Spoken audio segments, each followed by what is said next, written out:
Upon Arslan Yapku's imprisonment and death, the new heads of the Seljuk family, and thus of the Turkmens, were the brothers Tughrul and Tughrul Bey, and the older, quite an ancient Musa Inanç Bey was appointed as Yapku.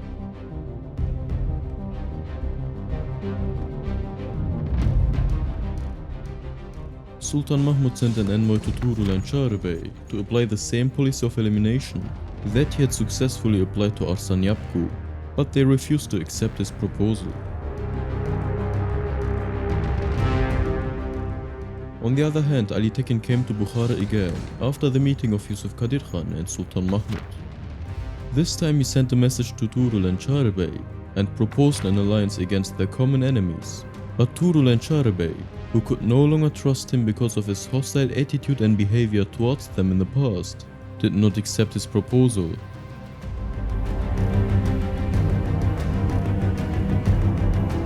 Ali Tekin then sent an envoy and valuable gifts to Yusuf Inal in order to divide the Seljuk family against each other and make them subservient to him, but he did not succeed. Thereupon he sent an army under the command of Alparslan to raid the Seljuks.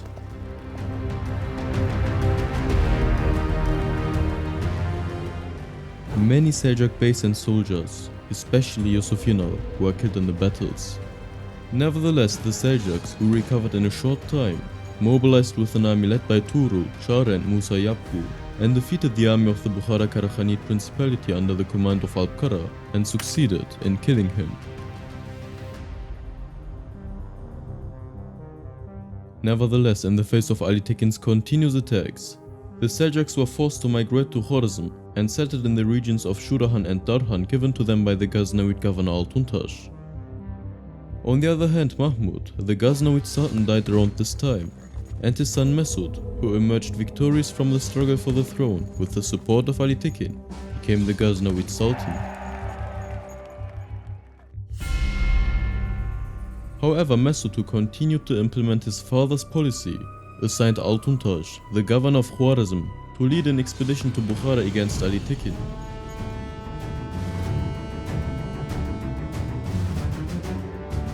Altuntash died shortly after the battle at Tabusiya, thus the Ghaznavid army had to retreat to Khorasan. His son Harun, who was appointed as the governor of Khorasan in his place, declared his independence and started a rebellion against the Ghaznavids. In order to strengthen his position, he made an alliance with the Seljuks, in order to ensure the help and support of them. In return, he gave the Seljuks Ribatmash and Shurahan in Khorasan as a homeland. In addition to that, he got stronger by involving Ali Tekin in this alliance. Thus, a triple alliance was formed against the Ghaznavids.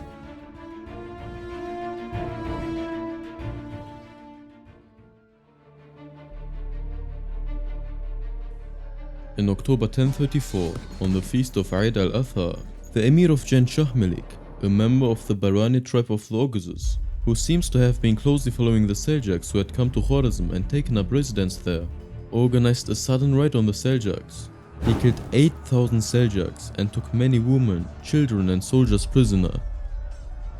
He also captured a great deal of property.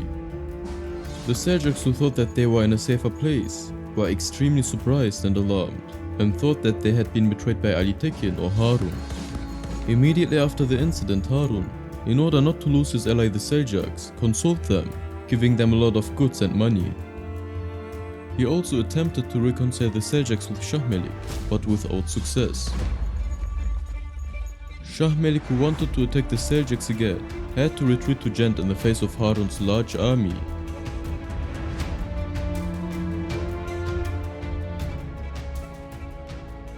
Sometime after this event, Ali Tekin died.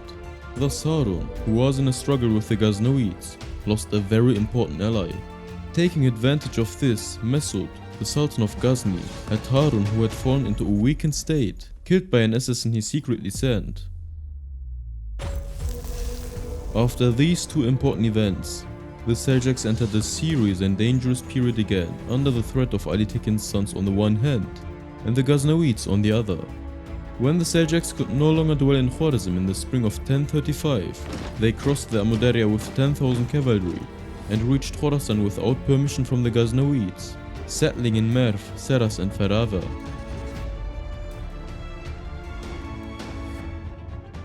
The Seljuks thus changed the homeland 4 times in approximately 70 years of arduous struggle, moving to Jand, Mavra al-Nahr, Khwarazm and finally Khorasan. They were followed by the Inals under the command of Ibrahim Inal.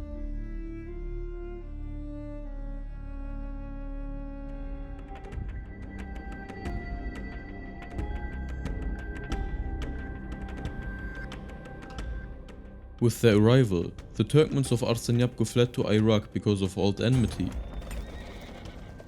When Inanshiyapgu, Tughrul and Charbes arrived here, they immediately sent a letter to Sultan Mesud and asked him to give them this land in return for military service. In this letter, which constitutes a very important historical document, the Seljuk chiefs stated that they had to migrate to Khorasan and that there was no refuge for them in the world. Sultan Mesud, who was immediately informed of the situation, did not accept this request of the Seljuks, taking into account how his father Sultan Mahmud had committed a serious mistake by transferring the Arsanyapgu Oghuzes to Khorasan, and the problems they caused in the country. However, although the members of the Ghaznavid court argued that it would not be right to put the Seljuks, who currently had 10,000 warriors, in a hostile situation, the Sultan did not change his decision and decided to organize a military operation against the Seljuks and immediately put it into practice. For this purpose, he sent a large Ghaznavid army under the command of Bey Dodo against the Seljuks.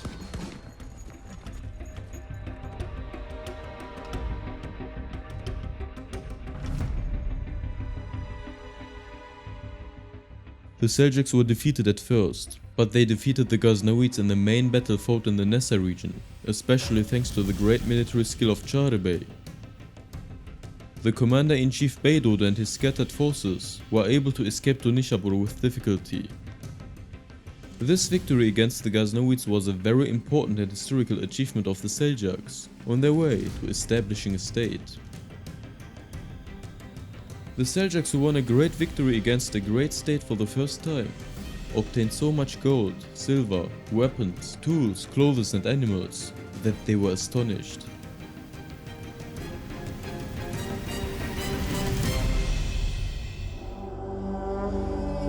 The Seljuks were still afraid of the power of the Great Empire. In spite of this victory, the Seljuk chiefs showed that they were politically as well as militarily very powerful people, by not giving into pride and seeking peace. They declared that they had fought this war in order to protect their families and homes, and did not fail to apologize to the Sultan. After this victory, they obtained what they had previously demanded by letter in the treaty negotiations. As a matter of fact, Sultan Mesud sent a Manshur to the Seljuk chieftains along with khilats and banners, and granted Nessa to Tughrul Bey, Distan to Tughrul Bey, and Farava to Inanshiyapgu. In this way, the Seljuks won a political victory, more important than the military one, with this legal document and signs of sovereignty, which ensured an independent homeland and administration. They had now established the nucleus of a new state. Moreover, they had gained self-confidence with this result. They were convinced that they could defeat a great state. Thus, after a long and dangerous period, they found consolation. They attained relative peace.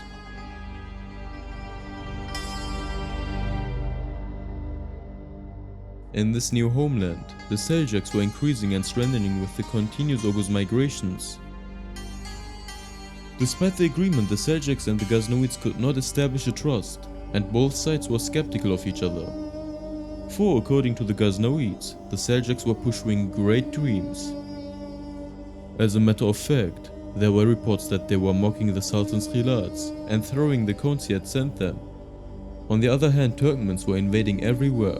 After the Turks who had arrived and settled in the past, now they were flowing in larger masses, and Mavara al-Nahr, Khwarazm, Khorasan and Sistan were filled with Oghuzes.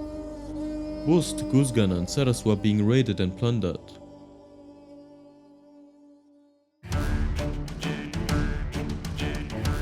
Unable to comprehend the situation, the Ghaznavids attributed the movements of other Turkmens to the Seljuks. In this situation, both sides were preparing against each other. The Seljuks were now taking security measures by establishing relations with their neighbors. Khwarazm Shah Ismail, who succeeded Harun, continued his independence movement and established friendship with the Seljuks. Murakhan in turn sent letters sealed with his own stamp to the Seljuk chieftains against the Ghaznavids and congratulated them on their victories. For these reasons, Sultan Mesud sent Hajib Subashi with 15,000 men and another army to Herat.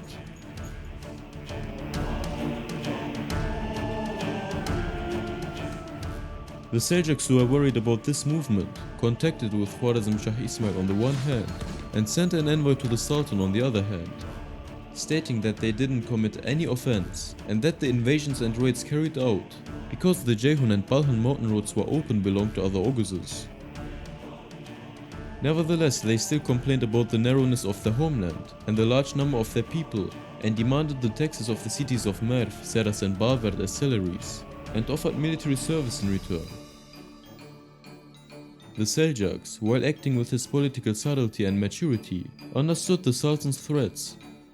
However, they did not show any weakness against this and put the responsibility on that side and challenged when it came to this refusal.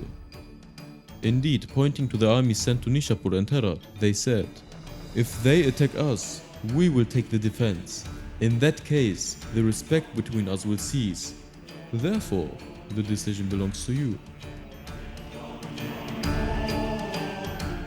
Sultan Mesud, enraged by these letters and demands, said, "On the one hand, they have turned Khorasan into a calabash, and on the other hand, they say these fancy words," and rejected the treaty offer. The failure of the attempted reconciliation was leading the two suspicious parties towards a fateful showdown. Khorasan was also filled with new immigrants from Turkestan. Sultan Mesud sent his vizier to Herat and ordered all Khorasan troops under the command of Subashi to attack the Turkmens.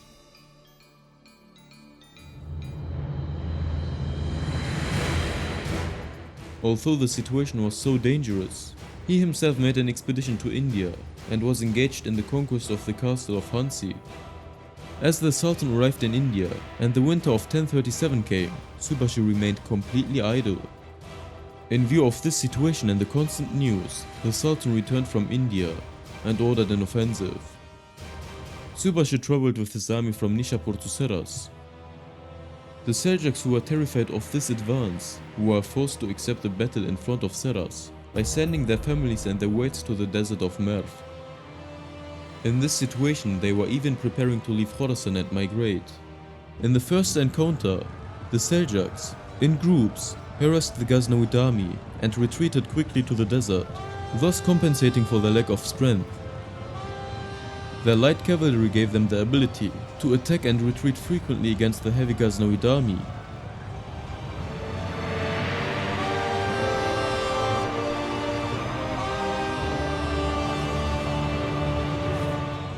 Finally, 1038, in a fierce battle that lasted from morning to evening, Subashi was defeated. The entire Ghaznavid army was dispersed, and countless captives and booty fell into the hands of the Seljuks. Subashi escaped to Herat with only 20 slaves.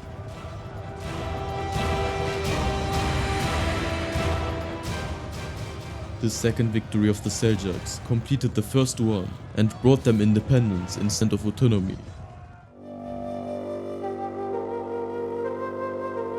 Çağrı Bey's courage, military genius, and swift actions were the main factors of this victory. The Seljuk Beys, confident of this victory, were establishing their states. According to the old Turkish feudal state understanding and tradition, the provinces were divided among three chieftains.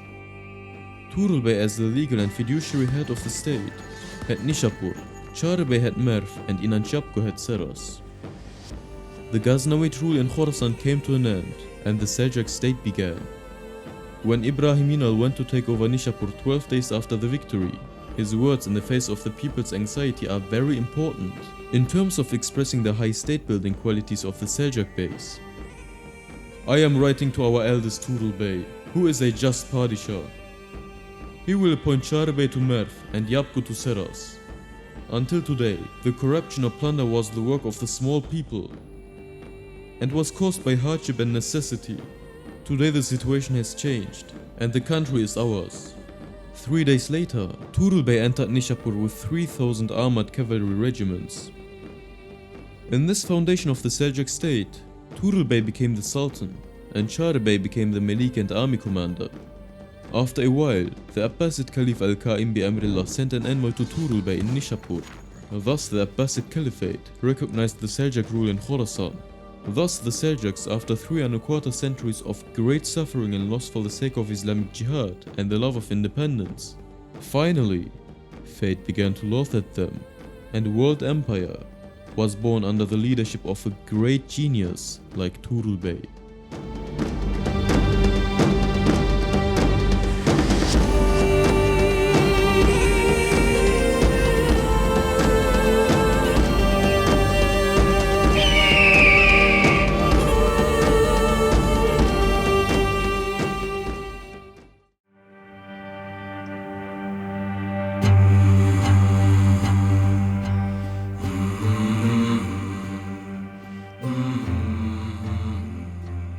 After two important Seljuk victories, the political and military situation of the Ghaznavids in the region was severely shaken. Sultan Masud, in order to strengthen his shaken position, made an alliance with the Emir of Jan Shah Melik against the Seljuks and the rebellious Khorasan Shah Ismail in exchange for giving up Khorasan. After this political initiative, he prepared and mobilized a large army. The large force marching towards Saras in Medieval consisted of 70,000 cavalry and 30,000 infantry, and was the most powerful and well-equipped army of the period. For this reason it was believed that it would be impossible to stop this army, even if all of Turkestan mobilized. In response to this situation, Tughrul Bey had arrived in Saras. The Yapko had come from Mert with 20,000 cavalry, and Tughrul Bey from Nishapur. Although the Seljuks were preparing for war, they were worried about this enormous army. For this reason they were thinking of leaving Khorasan and retreating to Rey and Jibal.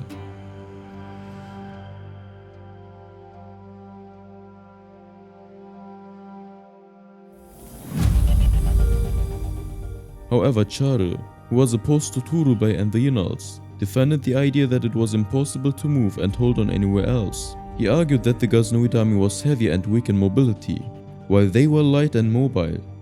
He stated that they had defeated the armies of Beydodo and Subashe in this way. This idea, which showed his military might and genius, was approved.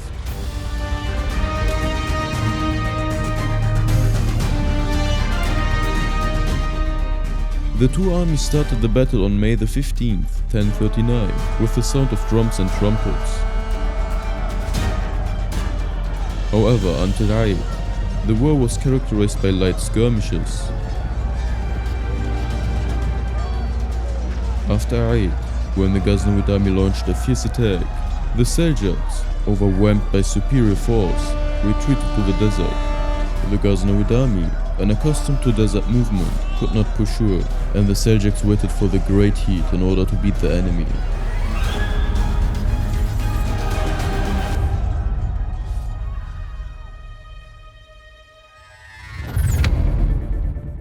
When the heat came, the Seljuks with their mobile forces frequently emerged from the desert, raided the Ghaznavid army, destroyed water wells, and returned to the desert.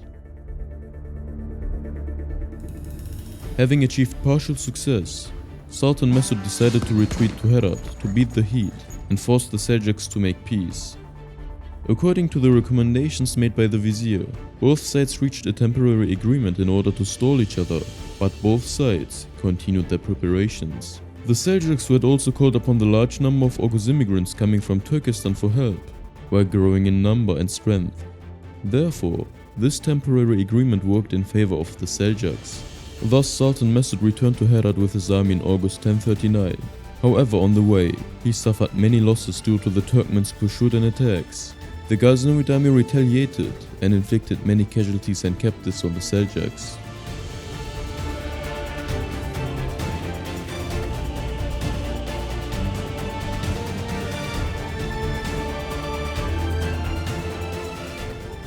While Masud was busy with preparations in Herat, Tughrul and Tughrul Bey and the Yunals were once again in control of Nishapur, Merv and Nessa. They established relations with Khorasan Shah Ismail and got him to open up the Ceyhun dikes, increasing the flow of Oghuzes into Khorasan. The two victories of the Seljuks had already encouraged Turkmen migration. Thus, a great influx of people began to flow into Khorasan.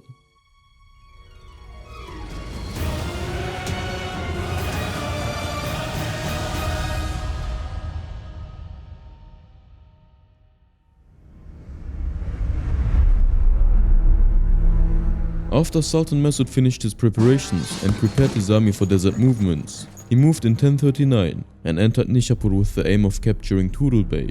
He settled in Tughrul Bey's old palace in Shadia and spent the winter there. The Seljuks were in great fear. The news that Tughrul Bey had been sleeping without taking off his armor and boots for a long time is a good description of the situation.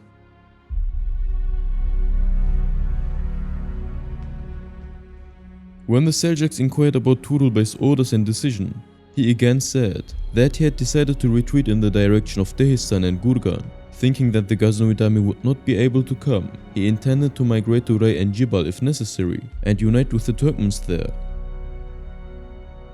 However, Tughrul Bey, as before, rejected this idea, which was approved by everyone, and emphasized the benefits of meeting the enemy, who would be tired on the way from the desert. Otherwise, he pointed out the dangers of retreating and the difficulties of holding on elsewhere. The Seljuks again accepted Tughrul Bey's idea and set off with their forces in the direction of Mount Balhan.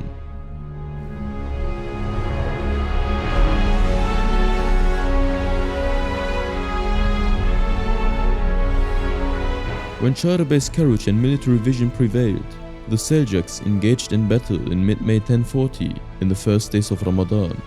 Their light cavalry attacked swiftly and made retreats, destroying waterwells, harassing and dehydrating the Ghaznavid army. Sultan Masud wanted to fight his way to the fortress of Dandanakan, located on the edge of the sand desert between Merv and Saras, with its abundant wells, and quench his thirst. But when the Ghaznavid army arrived there, they found that the wells had been destroyed by the Seljuks. The Sultan rejected the attempt to restore the wells, and when he continued to move further on to reach the water, the Seljuk raids intensified, and the discipline of the Ghaznavid army broke down. It was at this point that the end occurred for the Ghaznavids.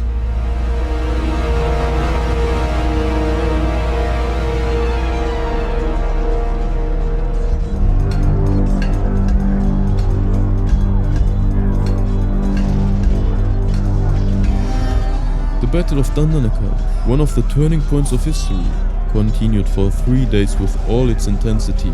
The Ghaznavids, exhausted by thirst, fatigue, hunger, and finally differences of opinion, were defeated by Tughrul Bey's attacks. With the desertion of the soldiers, especially Beydorul, the right and left flanks collapsed. Everyone was fleeing for their lives.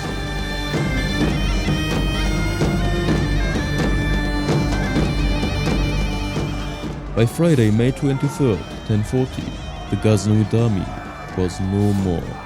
Sultan Masud barely escaped by leaving the battlefield with 100 cavalry. The Seljuks captured all the treasures, goods and weapons of the Ghaznavid army. From then on, there was no serious force left to confront the Seljuks, and the course of history had changed. When the Seljuks won the Dandanakan victory on Friday, May 23rd, 1040, they were sure that they had established a new state, unlike the previous ones. For this reason, Tughrul Bey, Tughrul Bey and Inanshapur dismounted from their horses at noon, prostrated themselves, and thanked Allah for this great favor. A joint meeting and decision of all Seljuk Beys was held to proclaim Tughrul Bey's Sultanate. They immediately set up tents and a throne on the battlefield, and seated Tughrul Bey on it, and all the Beys hailed him as the ruler of Khorasan.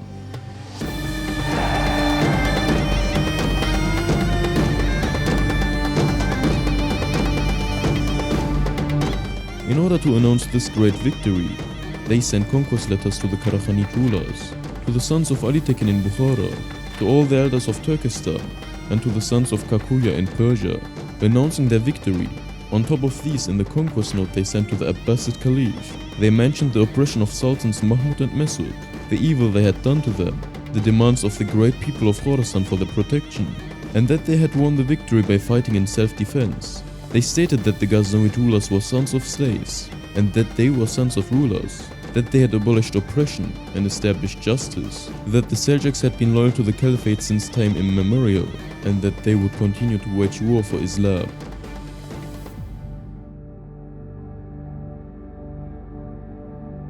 However, this new state was based on the old Turkish feudal state concept. In fact, in Seljuks, as in the Turks and Karakhanids, the state was legally considered to be the common property of the members of the dynasty. For this reason, after the Sultanate ceremony following the Great Victory, the Seljuk state was divided according to feudal principles. Tughrul Bey, as Sultan, received Nishapur and the conquered lands in the west. Tughrul Bey, with the title of Melik and as the commander of the army, became the ruler of Merv as the seat of government, and of the countries extending to the Ceyhun, the cities of Saras and Bel and Ghazni.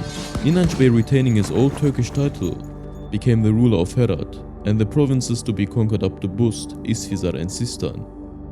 Despite his attempts to establish a centralized state, Tughrul Bey was obliged to give his uncle Inanç Yapgu and Tughrul Bey, who served him in the first rank, the second rank after the Sultan in the establishment of the state, in accordance with the ancient feudal tradition. However, he tried to prevent the fragmentation of the state and to establish a centralized state mechanism by keeping the other Great Beys with him. For this reason, he didn't allow the Great Beys to settle in separate regions.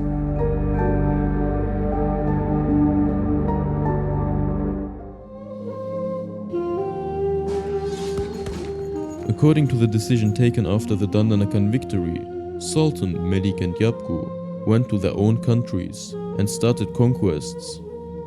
When Sultan Mesud, a good soldier but a bad politician, returned to Ghazni after the Dandanakan defeat, he blamed all the responsibility on the commanders and executed them.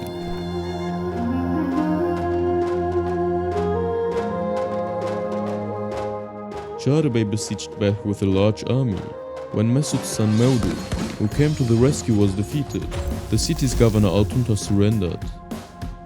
Mesud became so frightened of the Seljuks that he couldn't even stay in Ghazni, but went to India under the pretext of gathering troops.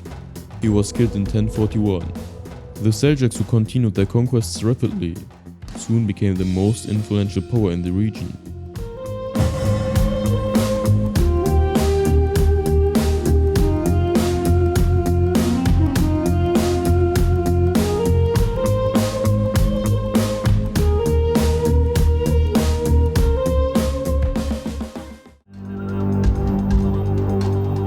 After the decisive victory at the Battle of Dandanakan in 1040, Tughrul Bey rose as Sultan of the Seljuk Empire, marking a new era of expansion and power. Following his coronation, the Grand Council at Merv gathered under his command, with his generals Tughrul Bey, Musa İnanç Bey and others, determined to expand their realm. They divided their forces, each setting out on their destined path of conquest, driven by ambition and the dream of empire. Tughrul Bey swiftly secured the capital Nishapur, strengthening it as the center of Seljuk power. He then advanced on the provinces of Jurjan and Tabaristan, sweeping through these territories like a storm, compelling the emirs to submit and join the growing Seljuk dominion. Meanwhile, Tughrul Bey led a formidable army towards Bel, where he laid siege to the city defended by the Ghaznavid governor Altuntaş. Despite fierce resistance and a counterattack by Sultan Mesud's son Mevdud, Tughrul Bey emerged victorious, capturing Bel and forcing its surrender. His campaign didn't stop there. He continued to conquer the cities of Jurjan, Badghis, Huttalan, and the fortresses of Tabaristan, cementing his name as a master of strategy and a force to be reckoned with. Musa İnanç Bey, seizing his moment, marched on Herat, capturing the city and establishing it as a Seljuk stronghold. In the south, Ertaş, brother to Ibrahim Yinal, swept through Sistan, subjugating the province and having the khutbah read in Musa İnanç Bey's name, marking the region's allegiance to Seljuk rule.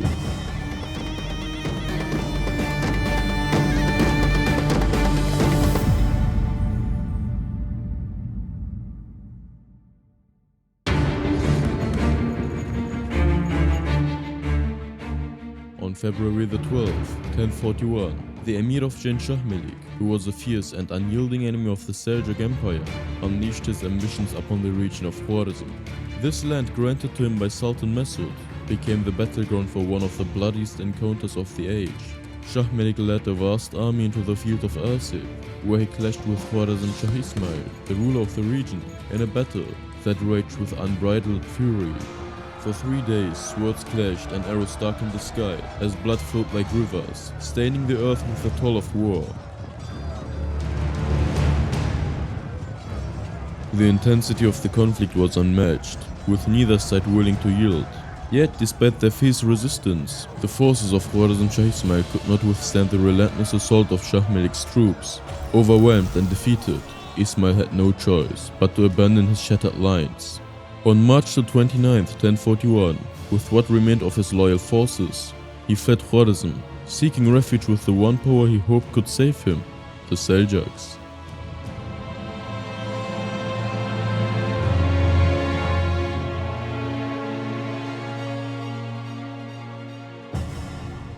While Shah Malik ascended to the throne of Khorasan in the city of Urgench, he remained oblivious to the shifting tides.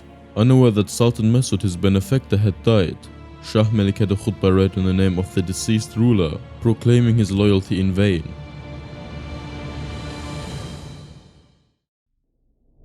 His conquest, however, posed a dire threat to the Seljuk Empire, for Shah Malik was not just a rival, he was a sworn enemy to all the Seljuks stood for. This growing menace could not go unanswered.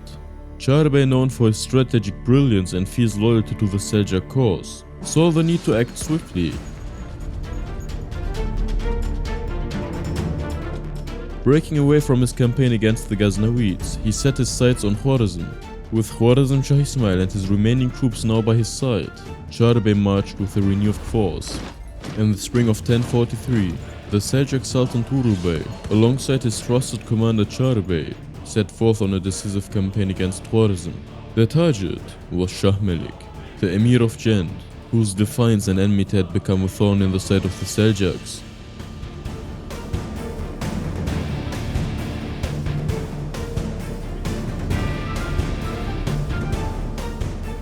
The siege of Urgench, the heart of Khorasan, was swift and unyielding. Shah Malik, recognizing the peril he faced, attempted a desperate breakthrough to escape the encirclement, but his efforts were in vain. He was soundly defeated and fled into the vast, unforgiving desert, hoping to find refuge with the Ghaznavids, his former allies. With Shah Malik's retreat, the people of Khorasan recognized the futility of further resistance. They bowed to the might of the Seljuk forces, and Khorasan was absorbed into the Seljuk Empire, becoming yet another jewel in the crown of Tughrul Bey's expanding dominion. The swift subjugation of this pivotal region marked a turning point, solidifying Seljuk control and spreading their influence even further into the heart of Central Asia.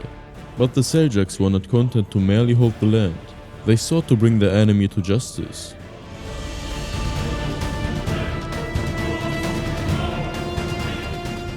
Ertash, the relentless Seljuk commander, pursued Shah Malik with the determination of a predator stalking its prey. Far from Urgench, in the remote reaches near Mekran, Shah Malik's luck ran out.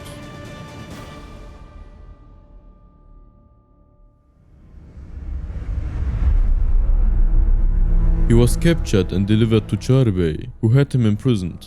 There in captivity, Shah Malik's once proud defiance withered. He would remain a prisoner until the end of his days, his ambitions crushed by the very empire he had sought to defy. In a twist of fate, the Seljuks achieved a measure of poetic justice. Their victory over Shah Malik was not just the downfall of one man, it was the beginning of their dominance over both the Ghaznavids and the Khorasanids, the very powers that had once challenged their rise.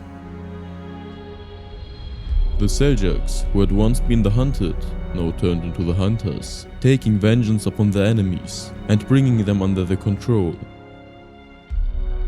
The fall of Shah Malik symbolized the end of resistance and the dawn of Seljuk supremacy, as they continued their ascent to greatness, reshaping the fate of empires with their indomitable will. In the aftermath of the conquest of Khorasan, the Seljuks faced a new challenge from an old adversary. Mawdud, who had risen to the throne of the Ghaznavid Empire, launched a counterattack to reclaim his lost territories.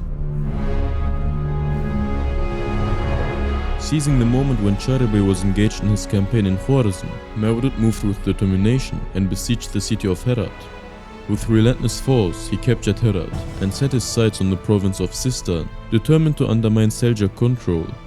When word of the Ghaznavid advance reached the Seljuk ranks, Tughrul Bey immediately returned from his expedition in Khorasan and marched towards Herat to confront Mawdud.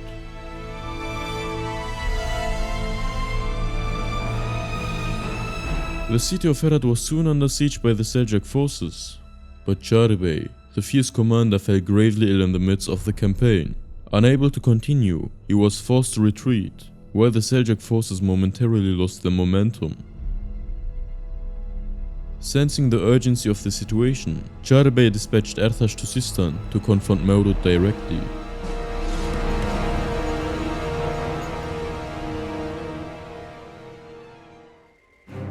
Ertaş, known for his sharp military acumen, clashed with Mevlud in the fields of Sistan. Despite Mevlud's earlier gains, the Ghaznavid Sultan met his match on this battlefield.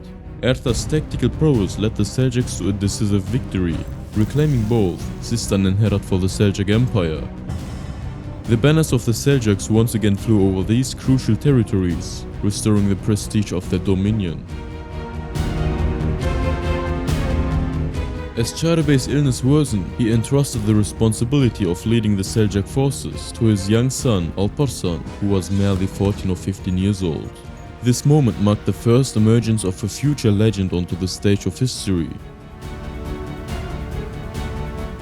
Alparslan, whose name would later be celebrated as Abul Fath, or the father of conquests, led his first military campaign with a brilliance that belied his youth. In a spectacular debut, Alparslan defeated the Ghaznavids in battle, proving his mettle as a military leader, destined for greatness. The news of Alparslan's victory reached his ailing father Tughrul Bey. Together, father and son launched a renewed campaign, pushing deeper into Ghaznavid-held lands. They conquered the cities of Termez, Kubadian, Walish, Kunduz, and the entire region of Toharistan. With each victory, the young Alparslan's reputation as a formidable warrior grew, and his father entrusted him with the governance of these newly conquered lands.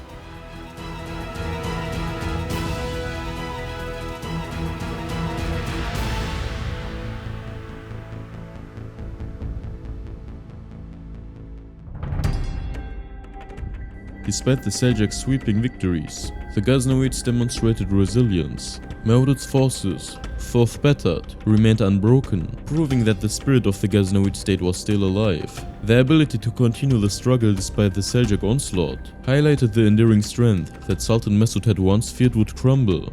Thus, the rivalry between the Seljuks and the Ghaznavids endured. Tughrul Bey, the resolute leader of the Seljuks, recognized the looming threat as Mevlud. The Sultan of Ghazni formed a powerful alliance with the Karaghanid ruler Arslan Khan and the Buwayhi leader Abu Khalija. The objective was clear: to crush the Seljuks, the mightiest state in the region. In response, Tughrul Bey sprang into action, preparing for defense against this formidable coalition. As the sun set over Khorasan, Tughrul Bey stood firm, determined to protect his homeland. The impending conflict would test their resolve, but the Seljuks were ready to rise and defend their legacy against those who sought to extinguish their power. This stage was set for an epic confrontation that would resonate through history.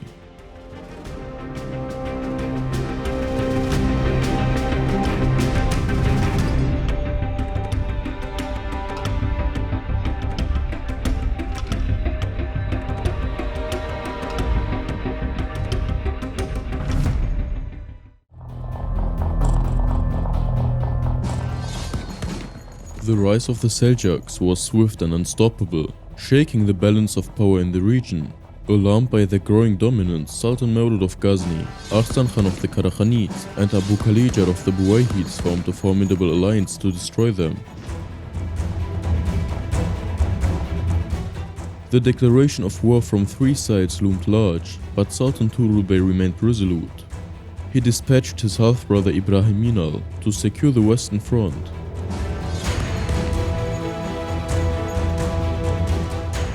Ibrahim Minal, leading his forces with unmatched precision, struck swiftly. Hamadan and Dinavar fell without resistance as their defenders fled. The Seljuks advanced further, capturing Karmasin as Saimara and Hulvan in quick succession, establishing complete dominance over the region.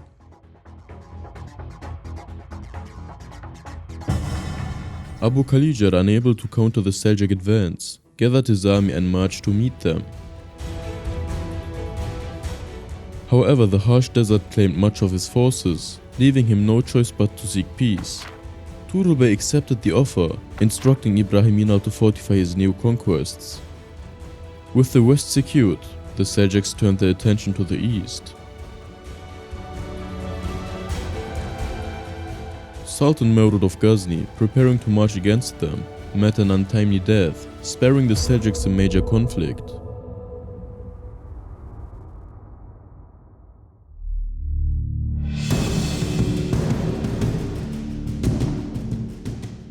Meanwhile, Arslan Khan crossed the Ceyhun River after devastating Termez, aiming to reclaim Belh and Khorasan. In response, Tughrul Bey sent his son Alparslan to confront the threat. Arslan Khan, unwilling to face the rising Seljuk power on the battlefield, sought peace. Negotiations ensued, and a treaty was agreed upon, binding Arslan Khan to never attack Seljuk lands.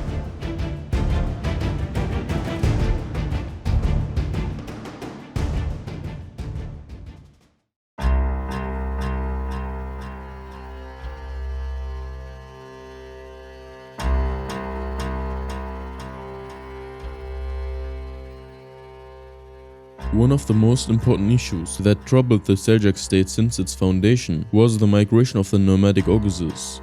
These nomadic Turkmens who acted independently within the borders of the Seljuk state and in Muslim countries, under the rule of their own tribe base, often didn't recognize the Seljuk Sultan or were subject to him with weak feudal ties, but they invaded Islamic lands in order to find a homeland and feed their flocks.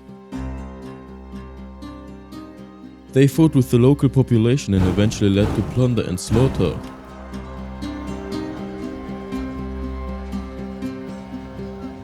Tughrul Bey, the Sultan and protector of Islam, was confronted with two major conflicting problems: protecting his country and his subjects from their plundering, but at the same time finding a home and providing livelihood for these racial compatriots who constituted the basis and military strength of his state. Islamic rulers and authors who were unfamiliar with the Turkish state mentality and nomadic feudalism did not realize at first that they were doing an injustice by attributing the responsibility for the invasions and plunder to Tughrul Bey. As a matter of fact, when the Merwani Emir of Diyarbakir, Nasr Devle, complained to Tughrul Bey against the Oghuz raids, the Seljuk Sultan said to him, "I have heard that my servants have come to your country. You are a frontier emir. You should give them goods and take advantage of them against the infidels, for their aim is the Armenian lands."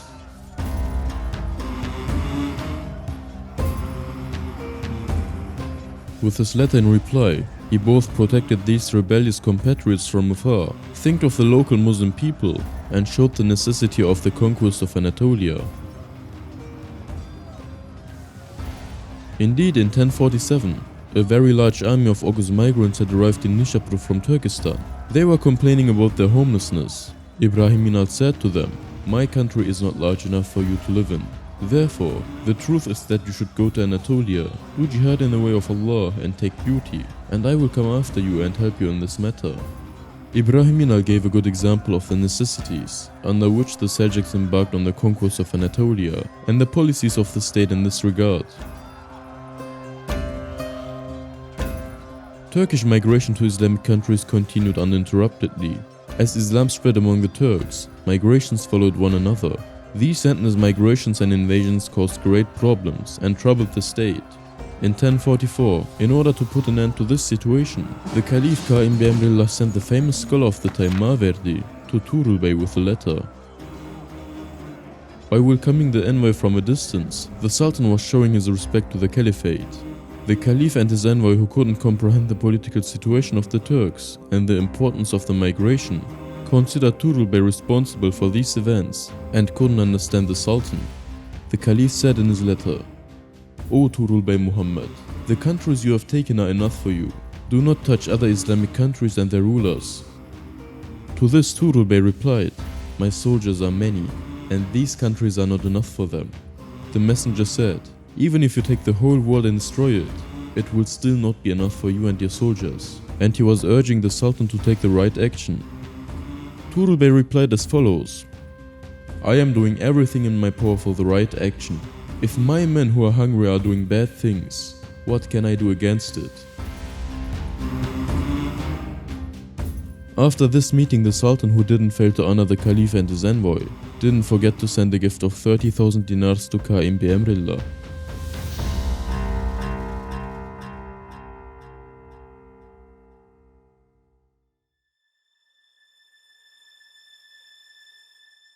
The mighty Byzantine Emperor Basil II, with the policy of securing the eastern frontiers and expanding towards the Islamic countries, abolished the small Armenian kingdoms and principalities, transferred a significant Armenian population to central Anatolia and Sivas, and extended the Byzantine borders to Azerbaijan and the Caucasus. This situation made the Seljuks and the Byzantines neighbors and comparators. Emperor Constantine continued the same policy and took action against the Oghuz raids, and in the autumn of 1045 he sent an army under the command of Georgian Prince Liparit towards the city of Dubail, the center of the Shaddadids. Against this Byzantine offensive, Tughrul Bey sent an army under the command of Kutalmış, the son of his uncle Arslan Yapgu, and the first encounter between the Seljuks and the Byzantines took place.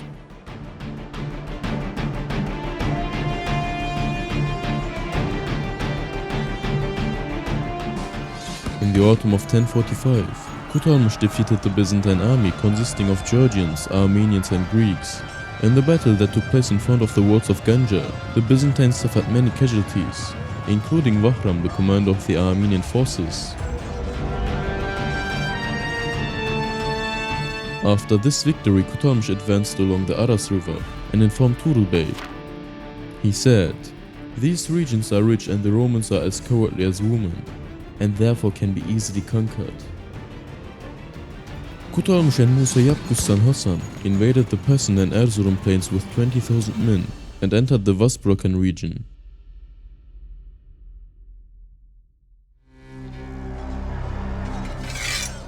However, Hassan Bey was pursued by the Byzantines and was ambushed on the stronger water, and many Turks, especially Hassan Bey, were murdered.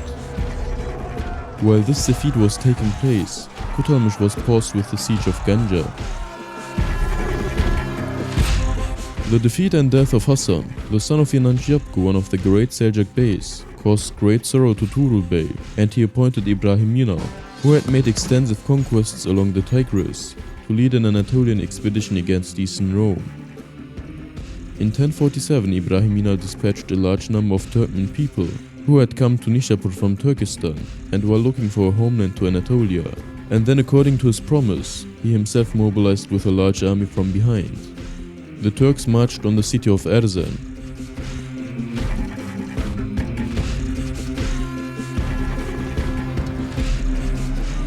There were fierce battles in the city which had no fortifications, and it was destroyed by fire. When Ibrahim Yunal advanced from Erzan to find the remaining forces of eastern Rome, the Byzantine army under the command of Georgian Prince Liparit was approaching. According to Islamic sources, this army of 50,000 men joined with the main Byzantine army under the command of Katakolon and set up headquarters in the village of Kastrokomi.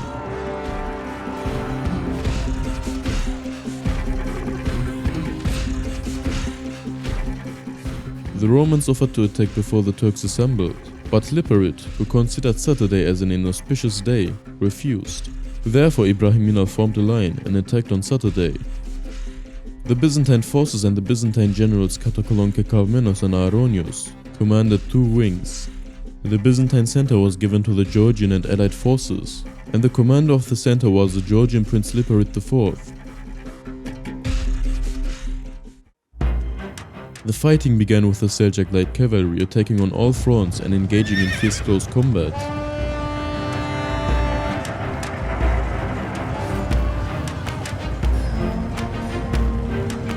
The Byzantine generals and forces on the two Byzantine flanks drove the Seljuk army back.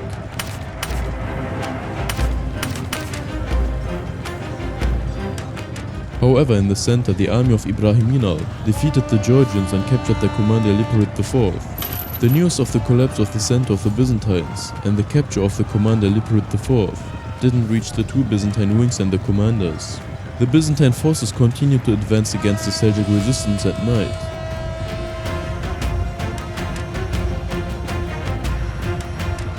As the day dawned, they began to thank God for the advance and victory. But just in the meantime, the news of the collapse of the Byzantine center and the defeat and capture of Liparit reached them. As if this wasn't enough, they realized that the night battle they had fought was against the Seljuk rearguard, and that Ibrahim Yunal Bey's main army had retreated with very few casualties, together with the spoils and prisoners they had taken from the battlefield, without letting the enemies know.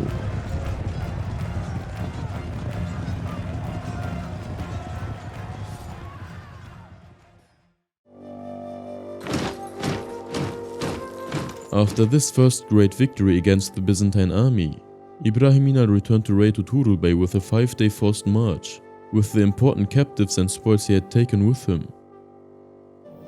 The Sultan congratulated Inal for this victory and was very pleased. Because of the Pechenek invasion in the Balkans under Turak, Emperor Constantine had to make an agreement with the Seljuks in the east. When Tughrul Bey agreed, the Byzantine envoy traveled to the Seljuk capital. Sources report that the emperor sent gifts of unprecedented value and quantity, along with Liparit's ransom, and Ibn al-Athir, Dhahabi and Abul Faraj even report the number and type of these gifts: 1,000 balls of silk cloth, 500 kinds of heavy clothes, 500 horses and mules, 300 Egyptian donkeys, 1,000 oxen and hair goats, 100 silver vessels, 200,000 dinars. The Sultan accepted the Byzantine envoy and returned Liparit to the emperor without any ransom. The emperor restored the mosque and its minaret, which had been built in Istanbul by Maslama bin Abdul Malik during the Umayyad period, hung candles in it, and allocated salaries to its staff. The khutbah, which was being recited in the name of the Shiite Fatimid Caliph, was discontinued. It was renamed in the name of the Abbasid Caliphate and Tughrul Bey, and as a symbol of ancient Turkish sovereignty, the bow and arrow signs of Tughrul Bey were made on the altar. Learning that the emperor had recognized the Abbasid Caliph and severed relations with the Caliph of Egypt, the Shiite Fatimid Caliphate sacked the Kamama church in Jerusalem and launched an offensive against Eastern Rome in 1054.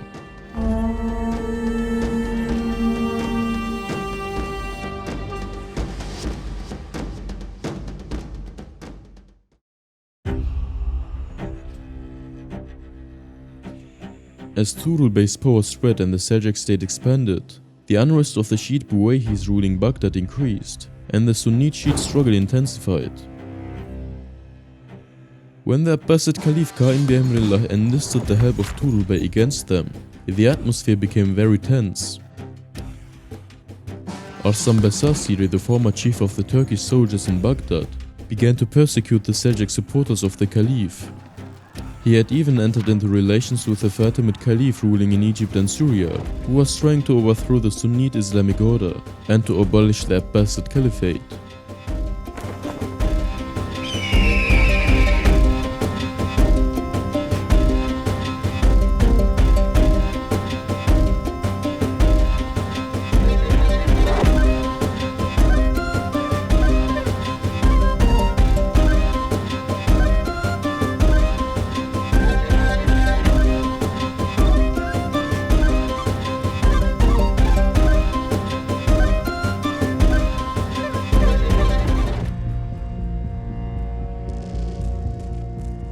After the victory against the Byzantines and the treaty, Tughrul Bey was determined to dominate the Islamic world and put an end to the Shiite discord activities and administration.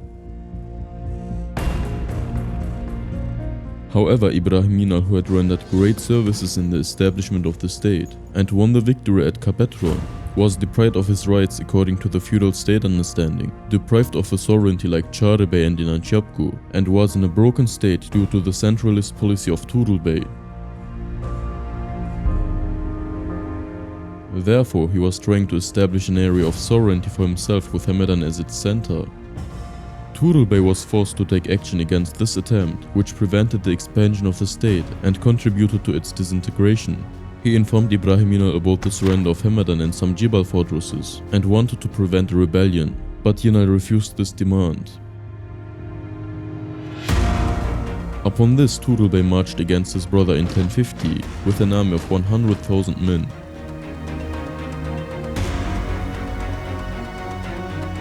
Ibrahim Inal, who was defeated in the first battle, took refuge in the Sarmach castle. After conquering Hamadan and other fortresses, the Sultan besieged Ibrahim Inal here and took him into captivity. But Tughrul Bey was very kind to this mighty Seljuk prince. He not only pardoned him, but also showed respect to his high personality by offering to give him most of his homelands as Iqtar, or to stay with him. Ibrahim Inal preferred to stay with the Sultan.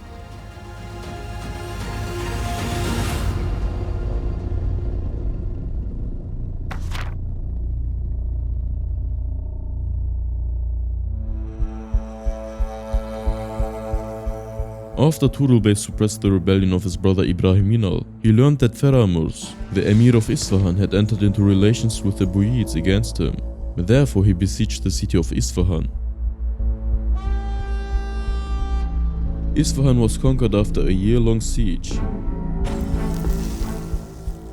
On the other hand, Seljuk raids in Persia reached as far as Shiraz, the capital of this region, and Emir Mansur, the ruler of this region, was having a khutbah read in the name of Sultan Toghrul.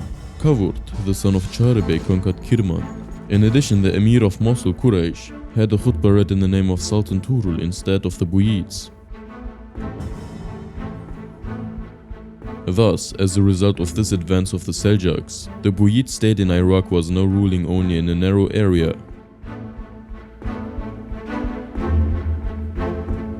As a matter of fact, Tughrul Bey felt the need and necessity to continue the conquest of Anatolia due to the increase in Turkmen population, and thus the necessity to keep Anatolia as a homeland on the one hand, and on the other hand, as a result of Eastern Rome sending new forces to Anatolia as a result of the lack of a complete agreement and a peace with the emperor. In 1054, Sultan Toghrul moved with a strong army and crossed the borders of Anatolia and conquered towards Moradia in the northeast of Lake Van, and then Ergish after a short siege. Continuing his advance north of Lake Van, the Sultan arrived in front of Manzikert, which had a large castle surrounded by strong walls, and set up headquarters and began a fierce siege. The castle was defended by the Byzantine commander Vasil. Because of the Romans' fierce resistance, Tughrul Bey had to lift the siege. At this time, the first of the forces sent by Sultan Toghrul from 3 directions advanced as far as the Caucasus in the north, the Janik forests in the west, and Terjan, Hanzit and Erzincan in the south, while the second column passed through the Old region and raided the country beyond the valley of the Chorokh River. During their return, they fought with a paid Frankish force that attacked them in the Bayburt region. Although the commander of the Seljuk forces was murdered during the battle, the Turkish forces successfully retreated. The third Seljuk troops advancing towards Kars fought a battle with Gagik, the Byzantine governor of the city, and the Byzantine forces were virtually annihilated. On the other hand, having lifted the siege of Manzikert, Sultan Toghrul came to Kars with his army, and after besieging the city for a while, he continued his forward movement through the peasant plain to the regions of Arzan, and even further east to Ugumi. No Byzantine force in this region dared to oppose and fight against him. Having thus completed his operations in northeastern Anatolia, Sultan Toghrul went south and came to Manzikert again and started to besiege it. Despite fierce battles, they were not successful and had to retreat. Sultan Toghrul lifted the siege again due to the approaching winter season in order to come back in the spring and continue his conquests. He left Anatolia with many spoils he obtained during this campaign.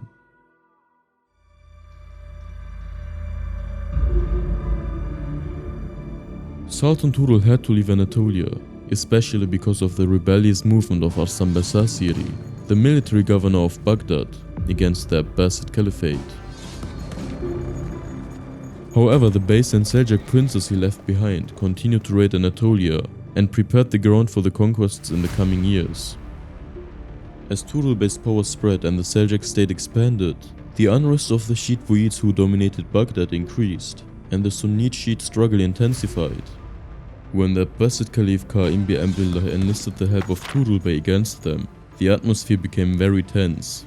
Arslan Basasiri, the former chief of the Turkish troops in Baghdad, started to organize a massacre of the Caliph's men from the Seljuk side. He even entered into relations with the Fatimid Caliph. The Buyid ruler Firuz also dared to invade the Shiraz region and cut off the khutbah recited in the name of Tughrul Bey and changed it to his own name.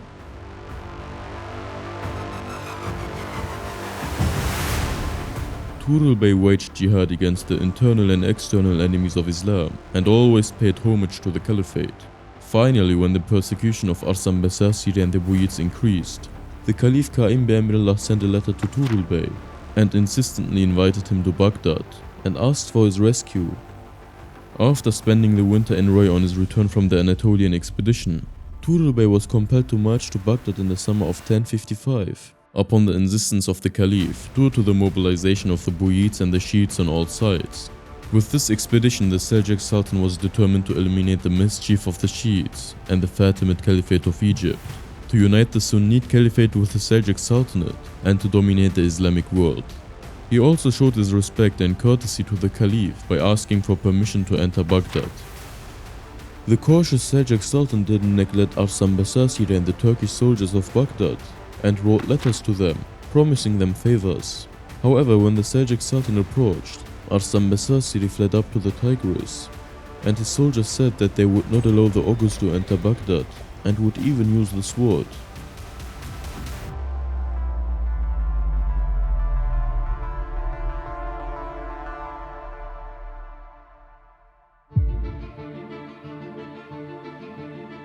Upon the approach of the Sultan, the Caliph made great preparations for the future and ordered the name of Tughrul Bey to be read in the khutbahs.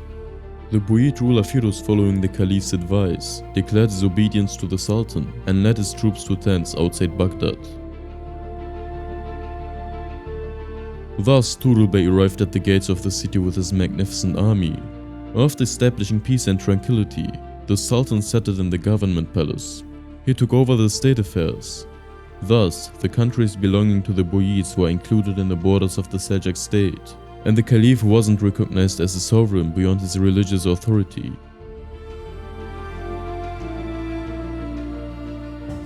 Thus, Tughrul Bey established a new Islamic empire by uniting the Seljuk Sultanate and the Abbasid Caliphate.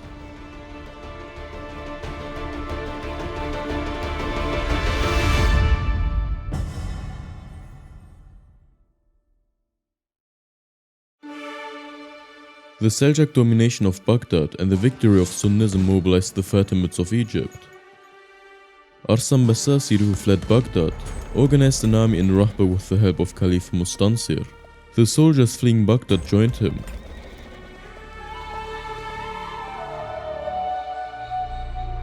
Against this Shiite front, Tughrul Bey sent Kutalmish and the Emir of Mosul Quraysh on an expedition.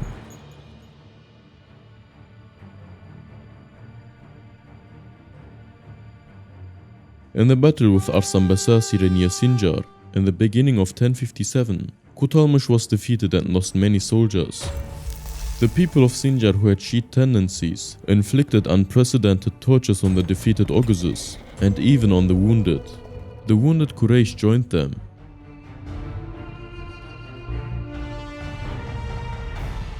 While Kutalmish was traveling away in the direction of Mosul, the Shiites entered this city and had a sermon read in the name of the Fatimid Caliph. Upon the news of this defeat, Tughrul Bey left Baghdad in 1057, after a stay of 13 months with a large army. On the way, Yaquti joined him with his troops. The advancing Seljuk army quickly cleared the Shiites from Iraq. Basasir fled to Egypt. Tughrul Bey marched against the Marwanids of Diyarbakir because they were against the Seljuks. When Jazira was besieged and taken, the Marwani emir sent 100,000 dinars and many goods and asked for forgiveness. He complained that he was defending the Islamic frontier. In this situation, Tughrul Bey gave up the Diyarbakir expedition. When Kutalmish told the Sultan about the atrocities committed by the people of Sinjar, the people of Sinjar went up on the walls and started insulting and throwing the heads of the Oghuzes they had been hiding since last year. The castle was taken by storm, and the Emir of Sinjar and some of the people were killed for these crimes. The Sultan appointed Ibrahim Minal as the governor of Mosul and returned to Baghdad.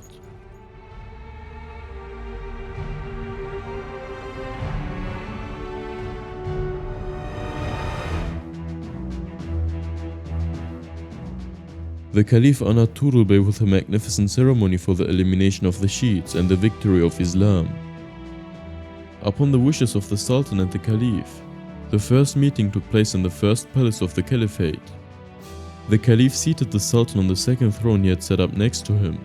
In this ceremony, the Caliph placed a very precious crown on the Sultan's head, dressed him in khilats, girded him with golden swords, and gave him banners.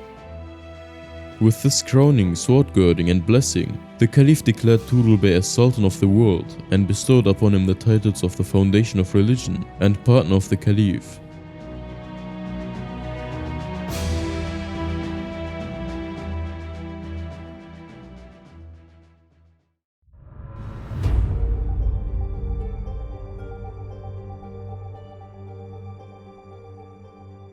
The idea of world domination, which the Turks had been conscious of and tried to realize before Islam, reappeared on the stage of history with Tughrul Bey in the Islamic era.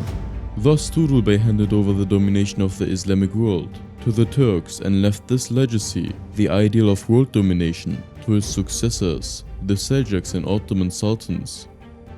Just at the beginning of this period of greatness, Tughrul Bey was confronted with the rebellions of Seljuk princes, and the Seljuk state was in serious danger of disintegration.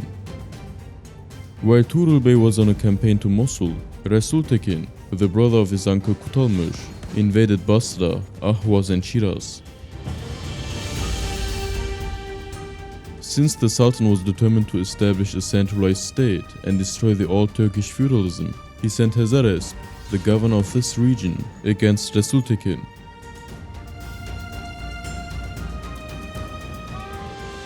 In the battle that took place between the two sides, Resultekin was defeated and captured. He was sent to Baghdad. With the intercession of the Caliph, he was saved from the punishment of the Sultan. Shortly after the suppression of this rebellion, letters arriving in Baghdad reported that Ibrahim Inal had left Mosul and the Turkmens had gone to Jibal. According to the feudal state understanding, this indicated that the princes had taken action against the centralist policy of Tughrul Bey.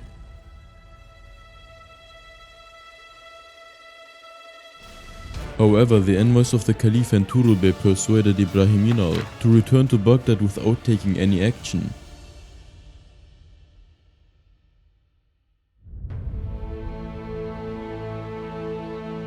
Arslan Basasir and Quraysh laid siege to Mosul, as the Seljuks had only a small force in the city. Unable to endure 4 months of siege and starvation, the Seljuk commanders managed to flee to Baghdad. Thereupon Tughrul Bey was forced to make a second Mosul expedition.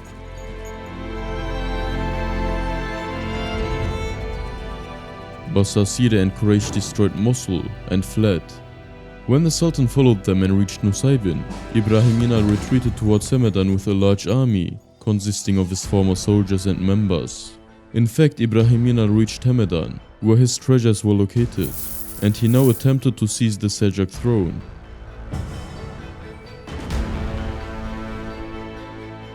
When he came to Mosul with the Sultan this time, he received letters from the Caliph of Egypt and Basasiri.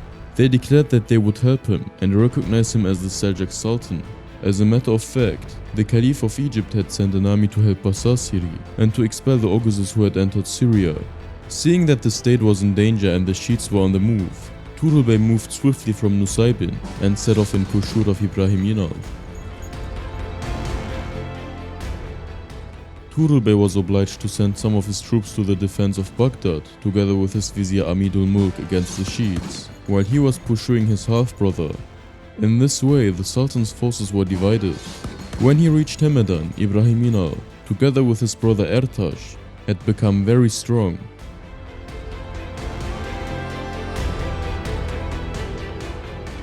Tughrul Bey, who had a small force with him, was defeated by his brother and took refuge in the castle of Hamadan. In this dangerous situation, he put the Shiite invasion in the second plan and wrote letters to his vizier Amidul Mulk in Baghdad and asked him to come to help with the available troops. Baghdad was shaking in excitement and fear with the news of the Sultan's defeat and the news that Basasiri was advancing. For this reason, the Caliph didn't want to leave the Seljuk soldiers.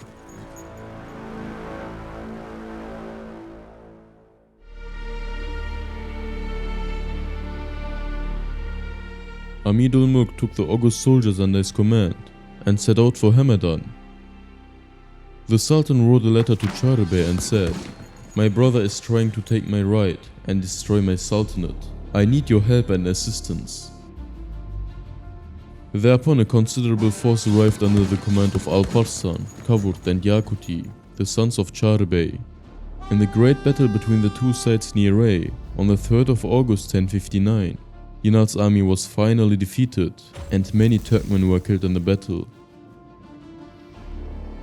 Alparslan took Inal captive and handed him over to his uncle Tughrul Bey, together with his nephews. Tughrul Bey was obliged to sacrifice Ibrahim Inal and his nephews, who had rebelled several times and posed a serious danger this time. Since they were members of the dynasty and their sacred blood could not be shed according to the old Turkish tradition, he ordered them to be strangled with a bowstring. Tughrul Bey saw that there was no other solution but to save the political and Islamic unity in the face of this dangerous movement of the feudal system, which had disintegrated the ancient Turkish states. He had to spend his most beloved and powerful brothers for the sake of this great cause.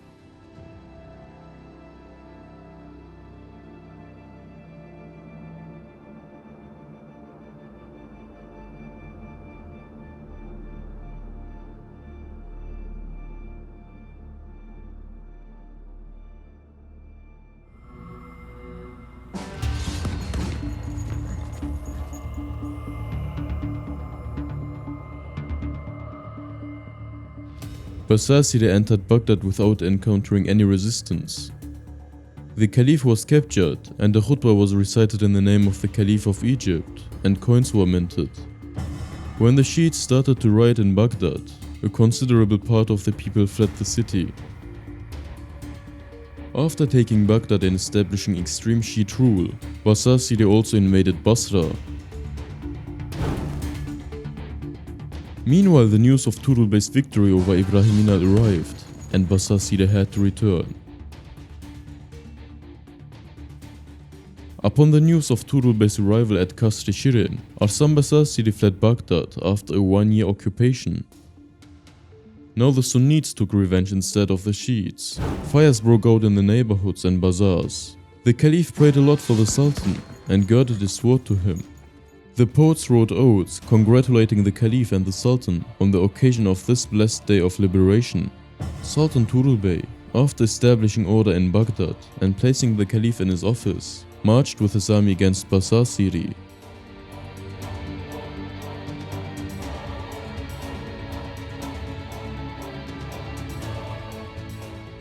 Abbasid was killed with his soldiers in 1060 when he was about to flee to Syria.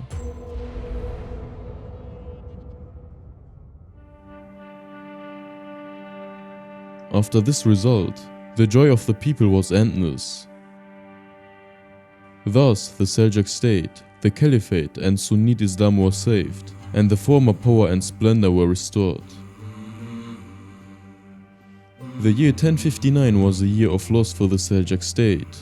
In this year, Tughrul Bey's beloved brother Tughrul Bey and his wife Altunjan Hatun died. When Altunjan Hatun was dying, she had advised the Sultan to marry the daughter of the Caliph and be honored in the hereafter as well as in this world. Indeed, Tughrul Bey had decided to marry the daughter of the Caliph. The magnificent wedding, which started on the 18th of February, lasted for a week. After returning to Ray, the Sultan fell ill, and after 6 months of illness, he died in September 1063, when he was more than 70 years old.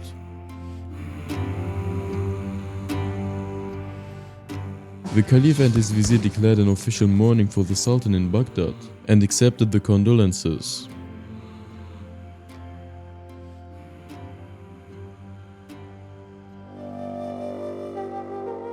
He was a very just, fair and pious ruler. Sources unanimously record that he always fasted on Mondays and Thursdays of the week. Remarkable incidents are narrated about his justice, compassion, prudence, patience, endurance and secrecy, which brought him from nomadic organization to the throne of empire and gave him a distinguished position among the great state builders. Thus, Tughrul Bey finished his duty by leaving a great work in history. Tughrul Bey, together with the other Seljuk Beys, despite 3/4 of a century of struggles and hardships, never lost hope and faith, and always proved that he was a man of great nobility and a great cause. Even in the most miserable state of the migration to Khorasan, he revealed his deep faith by making promises of a bright future with Inanshiyabku. Thus he became a rare great person in history, not only with his administrative and political genius, but also with his high national and Islamic qualities. The great Sultan Toghrul, who successfully fulfilled his duty, left this legacy to his successors and the Ottoman sultans.